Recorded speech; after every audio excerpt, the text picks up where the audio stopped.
So today I'm here to do another K-drama review. After I finished EXO Next Door, which I don't even know if you can really count as a K-drama, I decided to try another one that my friend recommended. Again, keeping with the theme of watching one with an actor that I knew. So I watched It's Okay, That's Love, which has the actor Kyung-soo, who is from EXO, who I enjoy very much, and I ended up loving this K-drama. I can sort of see where people can obsess over TV shows, because after I finished it, I was just like, oh my god, what do I do now? I just wanted to know what happened next to the characters, and I don't know what to watch next, because I'm just sitting here like I just want to watch more of Haesoo and Jae Yul and all of these people that I watched for the past 16 episodes. So It's Okay, That's Love follows our main protagonists, Haesoo and Jae Yul. Haesoo is a psychiatrist who works at a mental hospital, and Jae Yul is an author. They meet when they are put on a TV show together to talk about mental health, because he writes horror, thriller novels, and she's obviously a psychiatrist, and basically love and stuff ensues from there.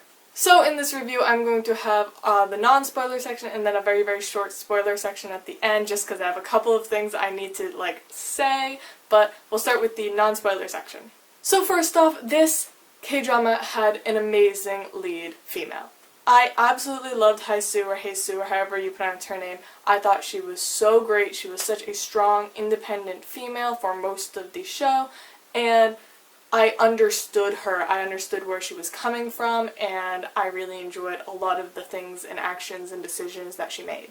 I did get annoyed with her after the romance aspect of the show sort of began, because she kind of changed very drastically for a while there, and I was very annoyed with her for 2 or 3 episodes, but then she did become cool again, so I guess that's okay.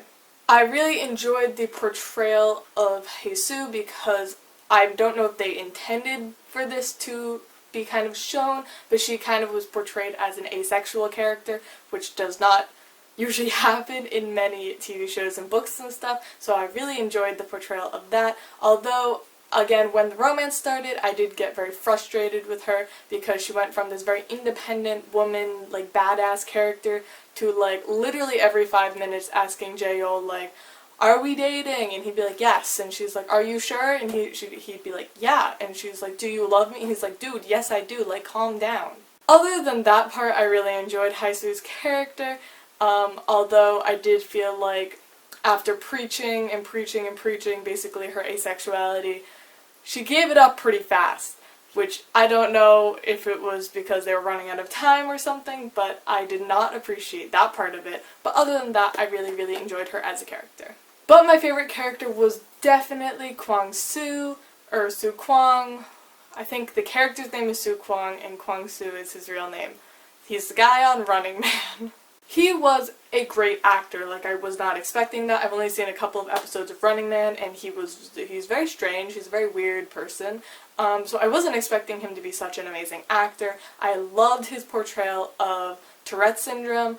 I thought he just did a wonderful job in portraying that disorder, because many times it's kind of seen as a comical thing in books and TV shows, and I enjoyed how he portrayed it in a very realistic way. I also just loved how funny he was, and how horribly lost with romance he was. I found him very strange and enjoyable to watch, and he was just a very entertaining character, and although he was quite a bit of comic relief within the show, he also had his own serious plotline and serious character development.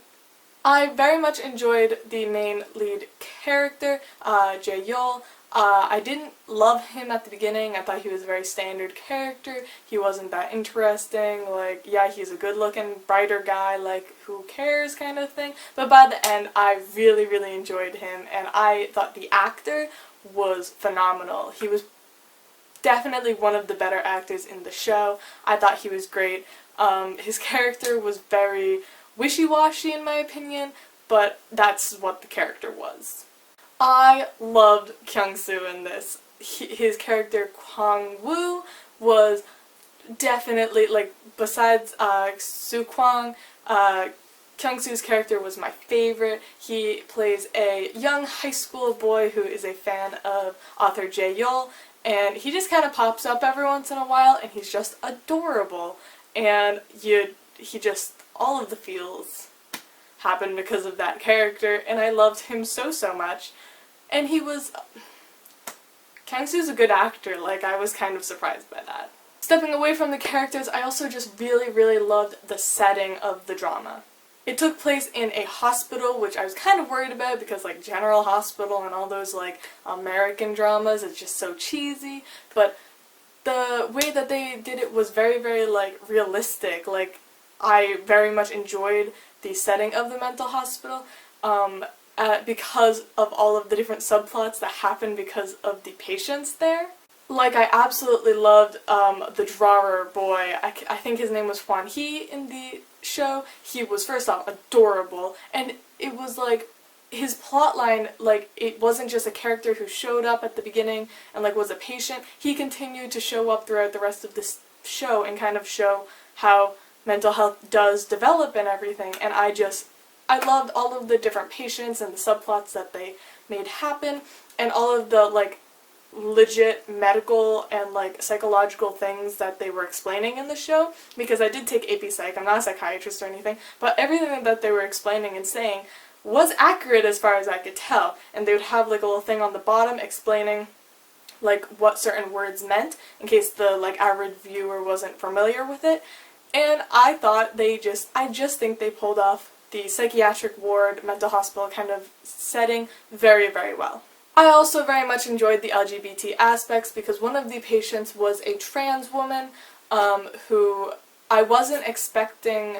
I'm not sure, like, Korea doesn't seem very LGBT accepting from what I have seen of their culture and heard about from different people, but I loved the portrayal of LGBT aspects. There was the trans woman, and then there were lots of, like, gay things that were happening, and again, like I said, Hae-soo seemed to be portrayed as an asexual character, and I just really enjoyed those elements. They didn't, like, make a huge impact on the storyline or anything, but it was nice to see some casual representation of the LGBT community in a drama that I was not expecting it. Okay, I think it is time to go into the spoiler section, because I just have written down everyone is crying, and then it's just me, like, vomiting onto the page all of my emotions. So we're going into the spoiler section of this review. Okay, I actually, like physically yelled out loud when I found out that Kang-woo wasn't real, because I didn't see it coming.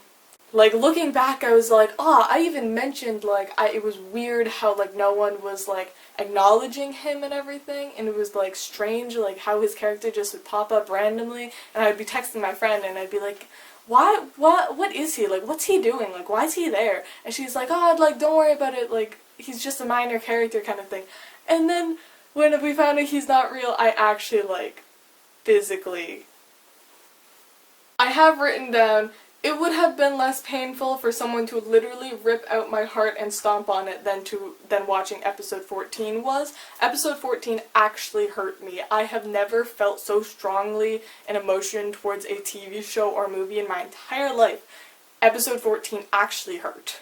If you don't know what episode 14 is, it's basically when Jae Yul goes to the hospital and... yeah. But the ultimate saddest scene I've ever seen in an entire drama or anything ever was the scene of Kang-woo leaving, like saying goodbye. It was just very sentimental and emotional, and she got him sneakers, and I was, like, almost crying, and I don't cry at anything, but that was sad. But yeah, mostly I really loved this drama. The ending was super cute. I loved how they did do the time skip and everything and show, like, what happened to Jae Yul and Hae-soo afterwards. Jae Yul's reaction to Hae-soo being pregnant was hilarious. I found the ending very cute and very fulfilling, and I was left with a couple of, wow, I really wish we had gotten to see that. I wanted to know, did he ever see Kang-woo again? Like, what happened between Kwang-soo or Soo-kwang or whatever his name is, and his girlfriend, did they like stay together? Like we see them happy at the ending of the show, but like what is Haesoo and Jae Yul's child's name? Like I just want to know what happens in these characters' lives. I also loved at the very, very, very end, just savage Jae Yul when the fan like ran over and like shoved Haesoo out of the way and she was like, "Can I have your autograph?" And he was like, "No, bitch, don't push my wife." Like, overall, I gave this a 5 out of 5 stars. I don't think I've ever enjoyed a TV show or movie as much as I did this K-drama, and I just highly recommend it for anyone who this sounds interesting to, or just really likes a high quality, very long drama or show. I honestly think even people who aren't into K-dramas could really enjoy this. It's just a very, very cute, but also serious kind of romance mixed with like just serious topics that I really loved the balance of like together. Like it was just very, very realistic, besides like the ridiculousness that K-drama always puts in like to shows, but I loved this so, so much, and I highly recommend you guys at least watch the first couple of episodes because I was hooked so quick on this, and I really like do not care that, like I've always said, I don't like watching things very much, and I watched this in a week, and it's 16 episodes long, and every single one is an hour long. That is all for my review of It's Okay That's Love, the K-drama. I hope you guys all enjoyed this video, and I love you all, and I'll see y'all soon. Bye!